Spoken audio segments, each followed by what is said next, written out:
बिस्मिल्लाहिर्रहमानिर्रहीम। अस्सलाम वालेकुम। आज 29 अक्टूबर 2022 और दिन है यौमुल सब्त।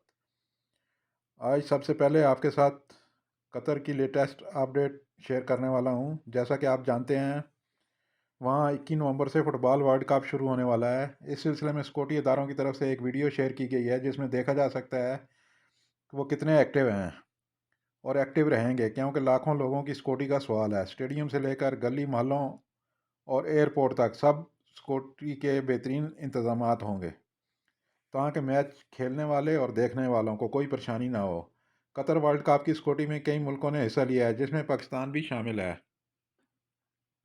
वर्ल्ड कप की तैयारी के सिलसिले में जहां बहुत सारे नए होटलों और फर्नेस्ड अपार्टमेंट को ओपन किया गया है, वहां सऊदी अरब के मशहूर ब्रोस्ट अलबेक ने भी कतर में वर्ल्ड कप के दौरान अपने 5 ब्रोस्ट मोबाइल यूनिट कैम्प करने का ऐलान किया है।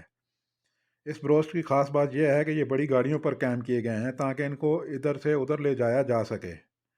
जिन्होंने सिर्फ अलबैक का नाम सुना था, अब कतर में से खाकर इसके टेस्ट से लुत्फ़अंदोज़ हो सकते हैं। ये वो अलबैक के मोबाइल यूनिट हैं जो कतर में पहुंचने वाले हैं। उम्मीद है कि पूरी दुनिया में मशहूर ये ब्रोस्ट आपको भी पसंद आएगा। कतर में शेड्यूल फीफा वर्ल्ड कप से कबल लोसेल स्टेडियम में म्यूज़िक फेस्टिवल का इनकाद किया जाएगा। 4 नवंबर को सितारों से भरे इवेंट में पाकिस्तानी म्यूज़िक आइकॉन राहत फ़तेह अली खान भी अपनी आवाज़ का जादू जगाएंगे। खलीज टाइम के मुताबिक कतर का लोसेल स्टेडियम सितारों से भरे इवेंट की मेज़बानी के लिए तैयार है। यहाँ तक कि फीफा वर्ल्ड कप से भी पहले इस मुकाम पर जुम्मा 4 नवंबर 2022 को बॉलीवुड म्यूज़िक फेस्टिवल का इनकाद किया जाएगा। इस म्यूज़िक फेस्टिवल में बड़े नाम हिस्सा ले रहे हैं, जिनमें राहत फ़तेह अली खान, सिंधी चौहान और कंपोजिंग जोड़ी सलीम सलमान शामिल हैं। पाकिस्तान से ताल्लुक़ रखने वाले राहत फ़तेह अली खान एक मकबूल गुलकार हैं, जिनकी आवाज़ हिंदी सिनेमा के कई मशहूर ट्रैक्स की भी ज़ीनत बनी है, जबकि सिंधी चौहान की मशहूर गुलकारी ने कई अवार्ड जीते हैं। म्यूज़िक फेस्टिवल के लिए गेट शाम 4 बजे खोल दिए जाएंगे, जबकि शो का आगाज़ शाम 7 बजे होगा। इस इवेंट के टिकट ऑनलाइन आप ख़रीद सकते हैं, जो कि 40, 80, 150 और 200 कतरी रियाल में दस्तयाब हैं।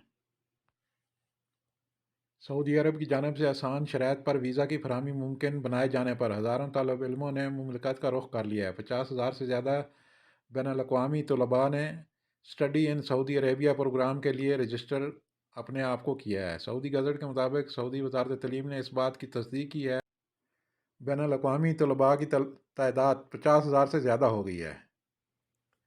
सऊदी अरब में तलीम हासिल करो प्लेटफार्म के ज़रिए नए तलीमी साल की रजिस्ट्रेशन जनवरी 2023 के वक्त तक जारी रहेगी। जो भी सऊदी अरब में तलीम हासिल करना चाहता है मुख्तलिफ यूनिवर्सिटियों में, वो इस लिंक पर क्लिक कर सकता है। सऊदी वज़ारत तलीम के मुताबिक तलबा इस प्लेटफार्म पर उर्दू समेत 10 ज़ुबानों में इंदराज करा सकते हैं और इसके ज़रिए दुनिया के किसी भी मुल्क के तलबा सऊदी अरब में तलीम के लिए आ सकते हैं। सऊदी अरब में महकमा ट्रैफिक ने माजूर अफराद के लिए मखसूस पार्किंग में गाड़ी खड़ी करने वालों के खिलाफ मुहिम का आगाज़ किया है।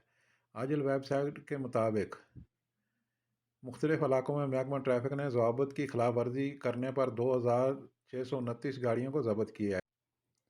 याद रहे कि ट्रैफिक कवानीन के मुताबिक माजूर अफराद के लिए मखसूस पार्किंग में सिर्फ माजूर अफराद ही गाड़ी खड़ी कर सकते हैं। गैर माजूर शख्स का मखसूस पार्किंग में गाड़ी खड़ी करना खिलाफ कानून है। माजूर अफराद के लिए मुख्तस पार्किंग में गाड़ी खड़ी करने की खिलाफ वर्जी पर सिर्फ जुर्माना ही नहीं होता, बाज़ हालात में गाड़ी भी ज़ब्त की जाती है।